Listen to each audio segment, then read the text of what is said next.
টি-20 বিশ্বকাপে না খেলেও ইতিহাস করল বাংলার টাইগাররা। আইপিএল থেকে বাদ পড়েছিলেন ক্রিকেটার মোস্তাফিজুর রহমান। সেই অপমানের জবাব কড়ায় গন্ডায় মিলেছে ভারত এবং ভারত ঘেঁষা আন্তর্জাতিক ক্রিকেট কাউন্সিল আইসিসির। সেই অপমানের জবাব দিতে বাংলাদেশের পাশে থেকে শুরু থেকেই দৃঢ় পদক্ষেপ নিয়ে গেছে পাকিস্তান, যেন এক ভাই আরেক ভাইয়ের অপমানের বদলা নিল। নিরাপত্তা উদ্বেগে বিশ্বকাপ খেলতে চায়নি বাংলাদেশ, সেই দাবি জানিয়ে আইসিসিকে বার্তা দিয়েছিল ঢাকা। হয়েছে দফায় দফায় বৈঠক, কিন্তু আইসিসি বাংলাদেশের দাবি মানতে নারাজ। তাৎক্ষণিকভাবে বৈশ্বিক টুর্নামেন্টের এই আসর থেকে বিদায় নিয়েছিল বাংলাদেশও। হয়তো এই ঘটনা এখানেই শেষ হয়ে যেতে পারত। এমনকি বিশ্বকাপে অংশ না নেওয়ায় আইসিসির নিষেধাজ্ঞার খড়গ চাপতে পারত টাইগারদের ওপর।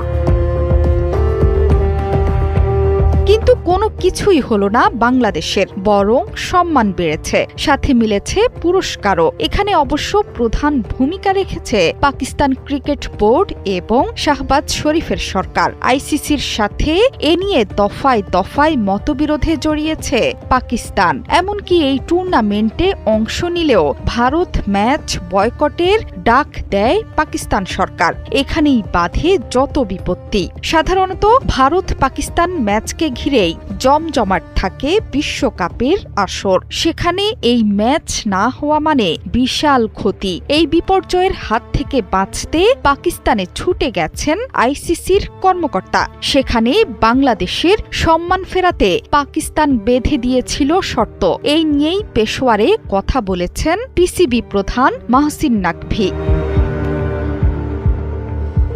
সাংবাদিকদের নাকভি বলেছেন, পিসিবি, আইসিসি এবং বিসিবির মধ্যকার গুরুত্বপূর্ণ সেই বৈঠকে বাংলাদেশ প্রসঙ্গ ছাড়া অন্য কোনো শর্ত রাখেনি পাকিস্তান। পিসিবির একমাত্র লক্ষ্য ছিল বাংলাদেশের জন্য সম্মান আদায় করা এবং এই দেশের সাথে হওয়া অন্যায়ের প্রতিকার করা। এই বৈঠকের পর বাংলাদেশ যা চেয়েছিল তার সবই মেনে নেওয়া হয়েছে, এটাই ছিল মূল বিষয়। এতে পাকিস্তানের ব্যক্তিগত কোনো উদ্দেশ্য ছিল না। যখন বাংলাদেশ নিয়ে পাকিস্তানের দাবি মেনে নেওয়া হলো, বাংলাদেশের সাথে অন্যায় হয়েছে সেটি স্বীকার করা হলো, তখনই ভারতের সাথে 15 ফেব্রুয়ারির ম্যাচ খেলার সিদ্ধান্ত নিয়েছে পাকিস্তান।